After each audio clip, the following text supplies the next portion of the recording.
দর্শক আসসালামু আলাইকুম। ম্যানিটোবা থেকে, কানাডার ম্যানিটোবা থেকে আমি আপনাদের সাকিব আপনাদের স্বাগত জানাচ্ছি। আমাদের সাথে যুক্ত আছেন হাবিব ভাই আরসিআইসি কনসালটেন্ট এবং আইআরবির মেম্বার। তো আমরা একটি ইমিগ্রেশনের সমসাময়িক গুরুত্বপূর্ণ বিষয় নিয়ে কথা বলবো। তার আগে হাবিব ভাই, আপনাকে আবারও স্বাগত আমাদের চ্যানেলে, এবং এই সময় দেওয়ার জন্য আপনাকে অসংখ্য ধন্যবাদ। ধন্যবাদ সাকিব ভাই, আমাকে আবারও আমন্ত্রণ জানানোর জন্য। আমি এটাকে সুযোগ মনে করতেছি যে ইমিগ্রেশন সংক্রান্ত যেসব বিষয় জানতে চান আপনার দর্শকরা, আমি আজকে কিছু হয়তো উত্তর দেওয়ার চেষ্টা করব। জি। তো হাবিব ভাই, সাম্প্রতিক সময়ে খুব সম্ভবত গত 20 তারিখ, অর্থাৎ আজকে যখন ভিডিওটি ধারণ করছি তার ঠিক 2-3 দিন আগে কানাডার minister, immigration and refugee minister একটি ঘোষণা দিয়েছেন যে কানাডাতে ফ্ল্যাগ পুলিংটা বন্ধ করে দিয়েছে। তো ফ্ল্যাগ পুলিংটা বন্ধ করে দেওয়ার ফলে আহ, বর্তমান যারা স্টুডেন্ট যারা রয়েছে বা যারা ওয়ার্ক পারমিট পেতে চায়, তাদের কি সুবিধা বা অসুবিধা হবে, এই বিষয়টা নিয়ে একটু হাবিব ভাইয়ের কাছে জানতে চাবো। তো তার আগে হাবিব ভাই একটু যদি সংক্ষেপে ব্যাখ্যা করতেন দর্শকদের জন্য যে ফ্ল্যাগ পুলিং বিষয়টা কি। আহ, ধন্যবাদ। ইয়েস, এই জিনিসটা অনেকের কাছে হয়তো ওইভাবে অফিসিয়ালি জানা নাই, কিন্তু এইটা একটা রেগুলার প্র্যাকটিস ছিল ইমিগ্রেশনের ক্ষেত্রে আর কি। ইমিগ্রেশন লয়াররা জানেন, কনসালটেন্টরা জানেন, এবং কিছু কিছু ক্লায়েন্টরা সেই অর্থে ফ্ল্যাগ পুলিং শব্দটা জানেন। তো আমি মনে করি এটা বাতিল হয়ে যাচ্ছে যেহেতু, এবং বাতিল অর্থ হয়তো সময়ের পরিপ্রেক্ষিতে বাতিল হয়েছে, এমন হতে পারে এটা আবার ফিরেও আসতে পারে। সেক্ষেত্রে জেনে নেওয়া যেতে পারে যে এই জিনিসটা কি, এবং এটা শুধু কানাডার জন্যই অ্যাপ্লিকেবল না। এই ফ্ল্যাগ পোলিংটা বিভিন্ন দেশে আসলে এটা ব্যবহার হয়। তো আমার মনে হয় যদি সবার ধারণা থাকে তাহলে ভালোই হবে। তো ফ্ল্যাগ পোলিং যদি সংজ্ঞায়িত করতে হয় যে জিনিসটা কি, সেটা হলো কোনো দেশে, ফর এক্সাম্পল কানাডাতে কারোর ভিসা আছে রেগুলার, ধরেন ভিজিটর ভিসা আছে, এবং তার এইটা এক্সটেন্ড করা দরকার বা চেঞ্জ করা দরকার, তখন সে কি করবে? বা ওয়ার্ক পারমিট নতুন করে পাচ্ছে, সেক্ষেত্রে সে কি দেশের বাইরে গিয়ে তার নিজ দেশে যাবে, যাওয়ার পরে অ্যাপ্লাই করে আবার অ্যাপ্রুভ হওয়ার পরে ঢুকবে? এই যে ব্যাপারগুলো, সেটা একটা সময় সাপেক্ষ ব্যাপার ছিল। সিস্টেমে অ্যাপ্লাই করবে। বিকল্প একটা পন্থা ছিল এরকম, যে যে কানাডার বাইরে যাবে একটা মানুষ। আপনি জানেন কানাডা আমেরিকা দুইটা বর্ডার, ল্যান্ড বর্ডার আছে। সো ইজিলি গাড়িতে করে যাওয়া আসা করা যায়। রাইট, বর্ডার আছে, অনেকগুলা বর্ডার আছে কানাডার সাথে ইউএস এর। সেক্ষেত্রে নিয়মটা হলো যে কানাডার বাইরে যাবে, আবার সে একটা ফ্ল্যাগকে যদি আপনি কেন্দ্র করেন, সেটাকে জাস্ট ঘুরে আবার কানাডায় ঢুকবে, ইউএস এর ওখানে বাধাপ্রাপ্ত হয়ে। বা বর্ডারে তো দুই দেশেরই বর্ডার সার্ভিস অফিসাররা থাকে, কানাডার এন্ডে কানাডার, আমেরিকান এন্ডে আমেরিকার। সো এই মাঝখানে যে ছোট্ট এলাকা, সেখানে সে ঘুরে আসবে জাস্ট। আমেরিকার ওরা স্টপ করবে, ডোন্ট গো ইনসাইড, আবার ওকে ফিরাই দিল কানাডার দিকে। যখন কানাডা থেকে ওকে ফিরাই দেওয়া হবে, ওখানে সে এই কাগজগুলো প্লেস করবে তখন, যে আমার তো এক্সটেনশন দরকার, নিউ ওয়ার্ক পারমিট দরকার, অথবা ছাত্রদের ক্ষেত্রে আপনি জানেন পোস্ট গ্রাজুয়েট ওয়ার্ক পারমিটের জন্য লাগে। তো দেশে না গিয়ে সে ওরকম আমেরিকায় ঢুকতে চেষ্টা করে আবার ফেরত এসে তখন অ্যাপ্লাই করবে, আমাকে পোস্ট গ্রাজুয়েট ওয়ার্ক পারমিট দাও। সো ইজি ওয়ে, 24 ঘন্টার ভিতরে এটা বা ইমিডিয়েটলি এটা করা যাচ্ছে। রাইট, সেই সুবিধা অনেকে নিত, এবং এটা বেশ আমি যদি আপনাকে স্ট্যাটিস্টিক্স দিই, যে এই 6 মাসে, জানুয়ারি থেকে কিন্তু 31,000 এটা লোক ইউজ করছে। গত বছর প্রায় 60,000-এর উপরে মানুষ ইউজ করছে। সো এটা একটা ওয়েল প্র্যাকটিস। হুম এবং যদি আপনি জানেন ইমিগ্রেশনের বর্ডার সার্ভিস, যারা আমাদের যে যে ডিপার্টমেন্ট বর্ডারকে কন্ট্রোল করে, সেফটি রাখে, সিবিএস এ, আপনি জানেন এটা বড়। সিবিএস এর মেইন কাজ কিন্তু এইটা না, ইমিগ্রেশনের এই এই করা মানে তাদের অন্যান্য কানাডার সাথে অন্যদের ব্যবসা বাণিজ্য আছে, সেগুলোকে কন্ট্রোল করা। রাইট, ভিজিটর যাওয়া আসা করা নাগরিকদের মধ্যে, বিদেশি না। এবং ফ্ল্যাগ প্লেনটা কিন্তু বিদেশিদের জন্য, কানাডায় যারা বিদেশি, foreigner, not for PR, not for citizen. কিন্তু বর্ডার দিয়ে তো রেগুলার এই দুই দেশের নাগরিকরা বা স্থায়ী বাসিন্দা যাওয়া আসা করেন না ওপেনলি, কিন্তু একই অফিসারকেই তো ডিল করতে হয়, সিবিএসএ অফিসারকে অ্যাডিশনাল। সেই কারণে এই যে মন্ত্রী মহোদয় কেন আমাদের এই সিদ্ধান্ত দিলেন যে এটাতে আমাদের রেগুলার যে বর্ডারের যে সার্ভিসটা এটা বাধাগ্রস্ত হচ্ছে, দেখা যাচ্ছে বহুত লোক এই সার্ভিসের জন্য বিজি থাকতেছে আমাদের সিবিএসএ অফিসাররা। জি। তো সার্ভিসের অন্যদের কমপ্লেন আসতেছে মূলত। যদি আমাদের মন্ত্রী এই ঘোষণাটা দিচ্ছেন, কিন্তু আমি যেটা ব্যাকগ্রাউন্ড থেকে জানি সেটা হলো যে আহ, আমেরিকার তরফ থেকে আসলে একটা রিকোয়েস্ট আসছে, তাদের জন্য সমস্যা হচ্ছে। আপনি জানেন সিনেটের যে আপনার সভাপতি উনি হচ্ছেন চাক সুমার, উনি কানাডাকে রিকোয়েস্ট করছে যে তাদের এই প্রবলেম হচ্ছে, কারণ ফ্ল্যাগ ফিল্মটা শুধু কানাডার ব্যাপার না, কারণ কানাডাতে বাইরে যেতে হবে, তারপর ইউএস বর্ডারকে অ্যাপ্রোচ করতে হবে, তারাও তো ওতে বিজি থাকতেছে, রাইট? তো এই অ্যাডিশনাল জিনিসটা তারা চাচ্ছেন না আর কি। তো এইটা হচ্ছে মূলত আহ, ব্যাপার আর কি। তো হাবিব ভাই, তো এখন একটু বলেন যে যে সেটা হচ্ছে যে ফ্ল্যাগ পুলিংটা বন্ধ হয়ে গেল। তো ফ্ল্যাগ পুলিংটা বন্ধ হয়ে যাওয়ার ফলে, এবং আপনি আপনারা আমরা দর্শক যারা দেখছেন, যে জানেন যে কানাডায় প্রায় 80% মানুষ কিন্তু ইউএস বর্ডারের 100 থেকে 150 কিলোমিটারের মধ্যে বসবাস করে। তো যার ফলে এটা একটা খুব ইজি সিস্টেম ছিল, কিন্তু সেই সিস্টেমটা বন্ধ হয়ে গিয়েছে। তো এখন ফ্ল্যাগ পুলিং বন্ধ হয়েছে, তো একটা স্টুডেন্টের এখন কি করণীয়? তার যদি ওয়ার্ক পারমিটের মেয়াদ যদি শেষ হয়ে যায়, তো এখন তো সে আর বর্ডারের কাছে, বর্ডারের ওই পারে না ঠিক, মানে আপনি যেটা বললেন আপনার কথায় যে হুম আমেরিকাকে হুম ছুঁয়ে আবার আসলো, তো এটা হুম। সেটা বন্ধ হয়ে গেল। এখন স্টুডেন্টদের কি করণীয়? বা এই যে এই হাজার হাজার স্টুডেন্ট যাদের ভিসার মেয়াদ শেষ হয়ে যাবে বা এই যে ওয়ার্ক পারমিটের প্রয়োজন হবে, তাদের কি করণীয় সেক্ষেত্রে? ওকে, ধন্যবাদ এই প্রশ্নের জন্য। আসলে আমাদের কানাডিয়ান সরকার এটাও চিন্তা করছে যে যখনই বন্ধ হবে তখন এই যে প্রবলেম গুলো তো হবে। তো তারা এটা নিয়ে কাজ করতেছে যে এই জিনিসটাকে কিভাবে মিনিমাইজ করা যায় প্রবলেমটাকে।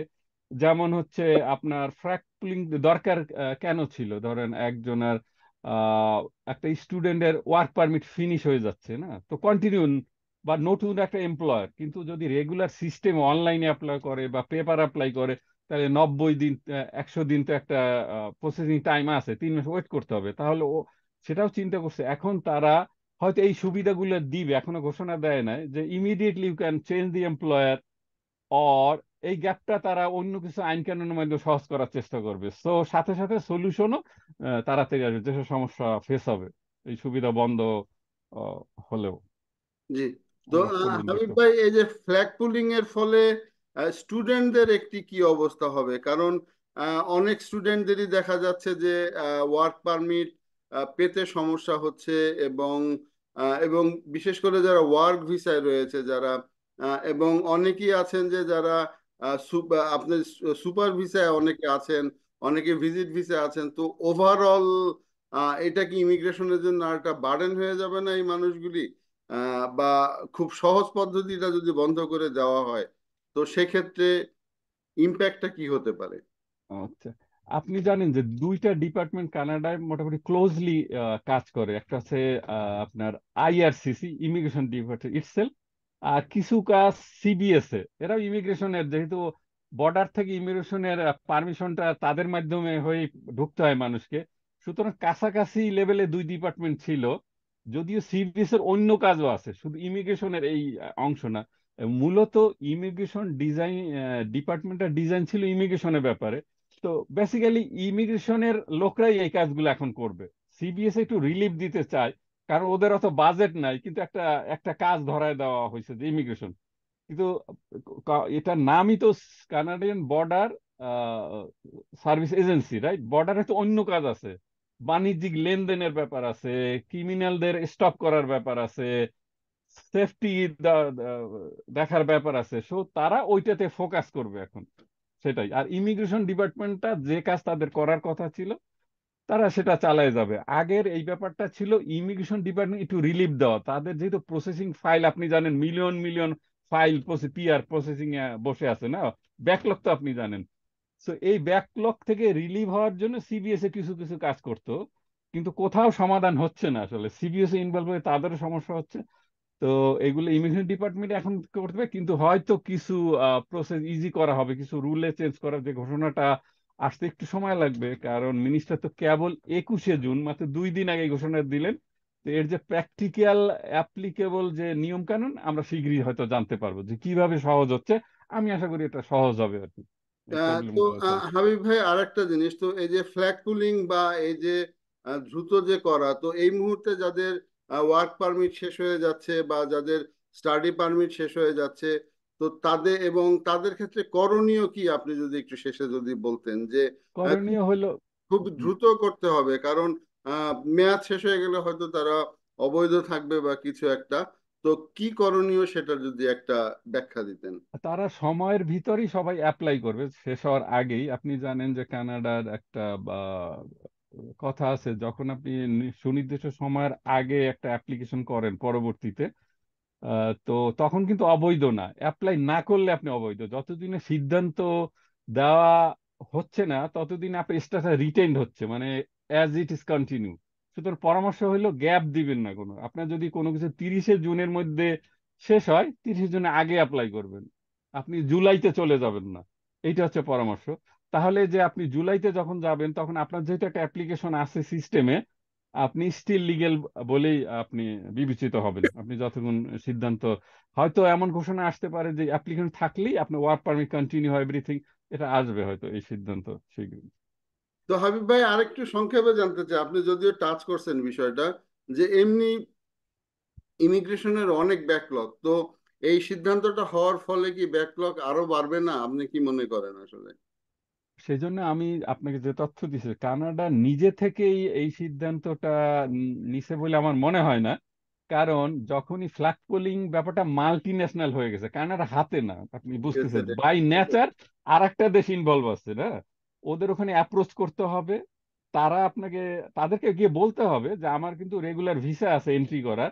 তো আমি তোমার কাছে আসছি শুধুমাত্র এইটা বলার জন্য যে আমাকে ফিরায় দাও, আমি আমেরিকায় ঢোকার ইচ্ছা নাই আমার, আমি ফ্ল্যাগ পোলিং করব। ফ্ল্যাগ পোলিং যেহেতু এটা অ্যাকসেপ্টেড মেথড, জানে সবাই, সেটার জন্য। এই কারণে আমি মনে করি এ ব্যাপারে কানাডা এককভাবে সিদ্ধান্ত হয়তো নেয় না। ইন্টারনালি ইউএস এর হয়তো বক্তব্য আছে, আমি মনে করি যে তারা ওইটা চাচ্ছে না, সে কারণেই করা হয়েছে। মানে একতরফা জনগণের বা বিদেশিদের অসুবিধা করার জন্য না, এটা হয়তো উপায় ছিল না, এটা একটা রিকোয়েস্ট আছে আমি মনে করি অন্য স্থান থেকে।